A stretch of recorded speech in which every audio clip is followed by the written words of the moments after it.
Olá, eu sou o Paulo Gama, do time de análise política da XP Investimentos. Hoje é segunda-feira, dia 29 de março, e eu gravo esse vídeo para contar um pouco sobre o que é que tem na agenda da política nessa semana que vai chamar a atenção dos mercados. O principal assunto é o imbróglio em torno do orçamento aprovado pelo Congresso na semana passada e as decisões que o Executivo tem pela frente para saber se pode ou não executar uma peça orçamentária que é considerada irreal perto das despesas e das receitas que o país tem.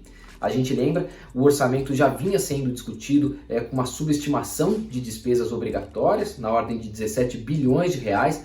Isso foi ampliado em mais 26 bilhões de reais na última semana antes da aprovação do orçamento. O que significa que o Congresso subestimou o que o governo precisa gastar em algumas despesas obrigatórias para fazer caber dentro do orçamento e dentro do teto de gastos os recursos para as emendas parlamentares. A lei foi aprovada pelo Congresso Nacional, mas essa negociação e essa dificuldade para fechar o orçamento vinha sim sendo discutida com o Ministério da Economia. Um grupo de deputados deve pedir ao TCU para que se manifeste sobre isso, para saber se o governo pode ou não cumprir um orçamento que é considerado irreal, como eu disse, e o governo se prepara para tentar corrigir esse problema.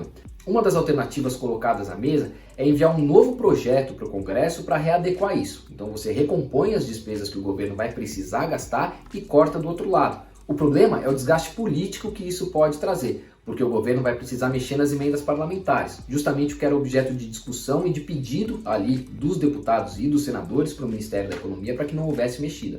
Há, portanto, pela frente uma boa discussão sobre esse problema com chances ali de novos desgastes entre o Congresso e o Palácio do Planalto. Esse possível desgaste pode se somar a outros. A gente lembra a relação entre o governo e o Congresso está tensionada.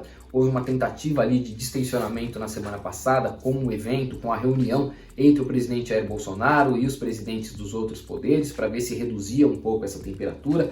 O próprio presidente mudou um pouquinho do tom que vinha adotando em relação à vacinação e à pandemia, mas as sobras ali dos tensionamentos continuam.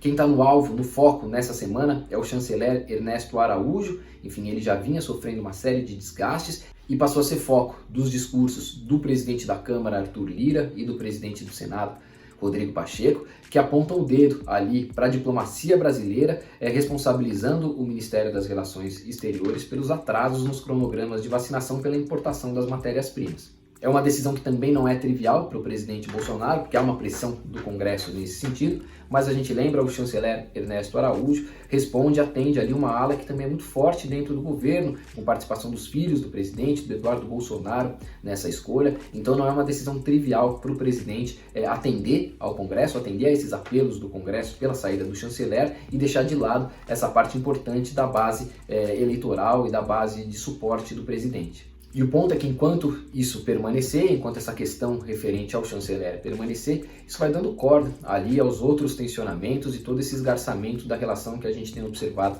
entre o presidente Jair Bolsonaro e o Congresso. São dois pontos relevantes, portanto, a questão das emendas parlamentares e de mudança ali na abordagem em relação à pandemia, que a gente vai ver se desenrolar nessa semana. Outro ponto importante para observar tanto a Câmara quanto o Senado devem focar essas próximas semanas em uma pauta emergencial relacionada ao combate à pandemia de coronavírus. São projetos todos relevantes, mas o mercado vai prestar atenção também nos impactos orçamentários e nas manobras que vão precisar ser feitas à frente para acomodar esses gastos dentro do orçamento. Há 3 projetos na pauta do Senado principais tratando desses temas. Um deles é aquele que trata de dedução de imposto de renda para quem oferecer leitos da iniciativa privada ao SUS. E há também 2 projetos de ajudas setoriais, um para o setor dos eventos e outro para o setor cultural. E no meio de toda essa restrição orçamentária, o Ministério da Economia tenta também nessa semana concluir o plano de voo aí do que vão ser as medidas emergenciais adotadas nessa nova onda da pandemia. Há em curso principalmente a discussão sobre o BEM, que é o benefício emergencial voltado ali para as empresas que querem tentar manter empregos, reduzindo jornada, reduzindo salário, suspendendo contratos, mediante ali o pagamento de um auxílio. O governo quebra a cabeça para saber como fazer caber esse programa dentro do orçamento também, mais um ponto aí a se somar às discussões que a gente já tem.